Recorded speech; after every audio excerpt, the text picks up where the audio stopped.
انبیاء میں حبیب خدا کون ہے؟ یا نبی آپ ہیں، دوسرا کون ہے؟ انبیاء میں حبیب خدا کون ہے؟ انبیاء میں حبیب خدا کون ہے؟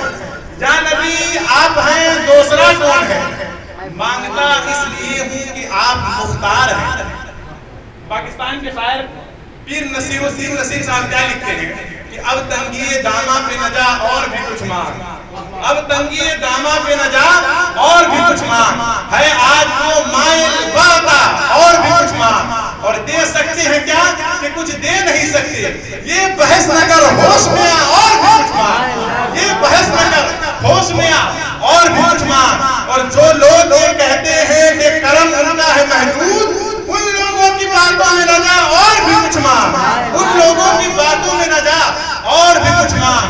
اور رہ رہ کے جو پہنچا ہے اس در پہ نصیر آج، آواز پہ آواز لگا اور بھی کچھ مانگ، آواز پہ آواز لگا اور بھی کچھ مانگ۔ شاعر نے لکھا انبیاء میں حبیب خدا کون ہے؟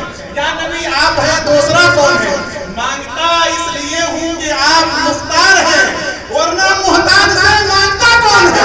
مانگتا اس لیے ہوں کہ آپ مختار ہیں، مانگتا اس لیے ہوں کہ آپ مختار ہیں، ورنہ محتاج سے مانگتا کون ہے؟ اعلیٰ حضرت قلم اٹھاتے ہیں، اعلیٰ حضرت قلم اٹھاتے ہیں تو یہ لکھتے ہیں کہ سرور کہوں کہ مالک و مولا کہوں تجھے، باغ خلیل کا عقل زیبا کہوں تجھے، تیرے تو بس عیب پناہی سے ہے بری، حیران ہوں میرے شاہ میں کیا کیا کہوں تجھے، اللہ نے تیری جسم منور کتاب سے، اے جانے جامع جانے تجلا کہوں تجھے، لیکن رضا نے ختم سخن اس پہ کر دیا، خالق کا بندہ خلق کا آقا کہوں تجھے۔ دوسری جگہ جب اعلیٰ حضرت قلم اٹھاتے ہیں تو یوں لکھتے ہیں کہ سب سے اعلیٰ وہ اولا ہمارا نبی، سب سے بالا وہ اعلیٰ ہمارا نبی، کون دیتا ہے دینے کو منہ چاہیے، دینے والا ہے ہمارا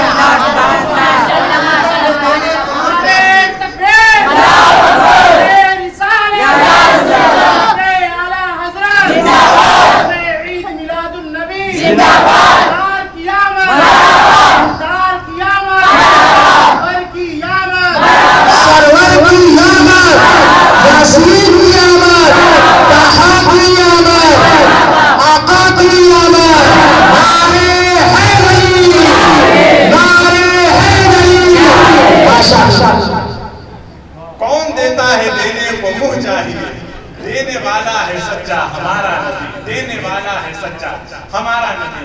اعلیٰ حضرت اس شخصیت کا نام ہے جنہوں نے اپنے بارے میں خود کہا ہے، یہی کہتے ہیں بلبلے باغ جناب کہ رضا کی طرح کوئی سحر بیان وہ نہیں ہند میں واسطے شاہ رضا، مجھے شوقی طبع رضا کی قسم۔ اعلیٰ حضرت اس شخصیت کا نام ہے جن کے عشق کا یہ عالم تھا کہ وہ مدینہ شریف کی سرزمین پر تشریف فرما تھے، ان کے قدموں میں ایک کانٹا، ایک خار چُبھ گیا، تو اس کانٹے کو نکال کر اپنے ہاتھوں پر رکھ کر ارشاد فرماتے ہیں، اے خارے صحرائے نبی کیا کام تجھے پاؤں سے، اے خارے صحرائے نبی کیا کام تجھے پاؤں سے، آ میری جان میرے دل میں ہے رستہ تیرا، آ میری جان میرے دل میں ہے رستہ تیرا، آ میری جان، یہ ہے اللہ، آ میری جان میرے دل میں ہے رستہ تیرا۔ عشق کا آدمی اعلیٰ حضرت کے مصرے اگر آپ سمجھنے بیٹھیں گے تو آپ کی زندگی نکل جائے گی، ہدایت بخشش آپ صحیح سمجھ نہیں پائیں گے۔ جس ضمن میں انہوں نے اشعار لکھے ہیں، کہیں لکھتے ہیں وہ سوئے لال ازار پھرتے ہیں، وہ سوئے لال ازار پھرتے ہیں، میرے دل نئے بہار پھرتے ہیں، جو تیرے در سے یار پھرتے ہیں پھر در بدر یوں نکھار پھرتے ہیں۔ اعلیٰ حضرت کے اشعار جب آپ تشریح کرنے بیٹھ جائیں تو میں سمجھتا ہوں کہ ایک شخص کی عمر گزر سکتی ہے، لیکن اعلیٰ حضرت کا جو اشعار کا جو اصل تشریح ہے اس حد تک آدمی نہیں پہنچ سکتا۔ ماشاءاللہ اگر کسی اللہ نے اگر کسی کو توفیق دی تو وہی شخص پہنچ سکتا ہے۔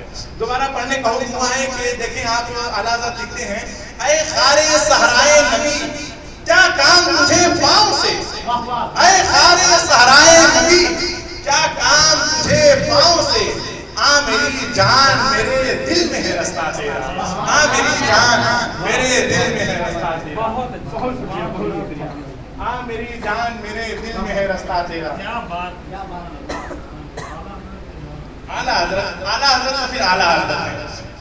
میری جان میرے دل میں ہے رستہ تیرا, میری جان میرے دل میں ہے رستہ تیرا. کہیں قلم اٹھاتے ہیں تو لکھتے ہیں کیا ہی ذوق افزا شفاعت ہے تمہاری واہ واہ, قرض لیتی ہے گناہ پرہیزگاری واہ واہ. اگر آدمی شاعری کی تشریح کرنے بیٹھے, آدمی بس پڑھ دیتا ہے. اعلیٰ حضرت کے بہت ایسے اشعار ہیں, آدمی سب پڑھ دیتا ہے اور سمجھتا نہیں ہے کہ کس لیے پڑھا گیا, اس کی تہ تک نہیں پہنچ پاتا ہے. جیسے مصطفیٰ جان رحمت میں ایک شعر ہے, انبیاء سے کروں عرض کیوں مالک, کیا تمہارا وہی ہے ہمارا نبی. بس اگر انداز بدل دیا جائے تو آدمی شعر سمجھ جائے گا, انداز صرف بدل دیا جائے پڑھنے کا.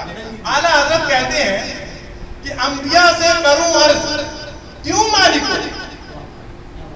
میدان محشر کا آپ نقشہ ملاحظہ کریں, انبیاء سے کروں عرض کیوں مالک ہو, کیا تمہارا وہی ہے ہمارا نبی. آپ حضرات پہنچ نہیں پائے. اگر آپ حضرات پہنچنے کی کوشش کریں تو میں آپ حضرات کو لے کے چلتے. یعنی میدان محشر جب قائم ہوگا تو یہ اعلیٰ حضرت عرض کریں گے تمام انبیاء اور رسول سے, یہ اے انبیاء سے کروں عرض کیوں مالک ہو, کیا تمہارا بھی وہی ہمارا جو نبی ہے تمہارا بھی وہی نبی ہے. یہ ہے اعلیٰ حضرت. جیسے جیسے نقشہ کھینچتے ہیں, اگر آپ بیٹھ کر اگر آپ سمجھنے کے لیے بیٹھے تو دن گزر سکتا ہے, لیکن ایک شعر کی اچھے سے تشریح نہیں ہو سکتی. ابھی میں نے پڑھا کیا ہی ذوق افزا شفاعت ہے تمہاری واہ واہ, قرض لیتی ہے گناہ پرہیزگاری واہ واہ. اس شعر کا تشریح علماء اکرام یوں بیان کرتے ہیں کہ کل میدان محشر میں گنہگاروں کو جب حضور کی شفاعت نصیب ہوگی